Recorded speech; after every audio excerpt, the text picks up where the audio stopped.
एबे राज्यर आउटसोर्सिंग कर्मचारी आसला खुशी खबर। आज सन्धार बस मुख्यमंत्री अध्यक्षतार राज्य कैबिनेट बैठक। आज कैबिनेट बैठक में क्यों डिपार्टमेंट को मंजूर मिल अनुमोदन मिल एने कौन बड़ा अपडेट रही है जाना पूर्व आम चैनल को प्रथम थरक आसते चैनल को सब्सक्राइब करी पाखे आसुवा बेल आइकन को ऑल बटन सेट करने सहित वीडियो हेल्पफुल होते निहाती भाव वीडियो को लाइक करेंगे। डिस्क्रिप्शन में टेलीग्राम चैनल लिंक अच्छी तो जाकि जानी जातु। तेज राज्य सरकार गुरुत्वपूर्ण कैबिनेट बैठक शनिवार मुख्यमंत्री मोहन चरण माझी अध्यक्षतार अनुष्ठित हो।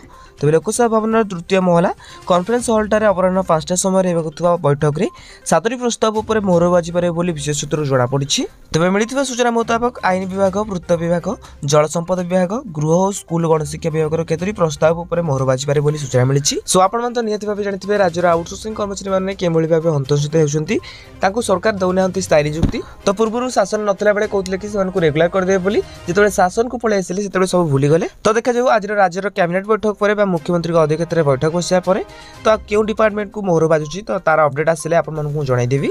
आपण सर्वप्रथम जाना आम चैनल को सब्सक्राइब करूँ। हाँ ये वीडियो को देखुं निहत भाव कमेंट बॉक्स में कमेंट करूँ।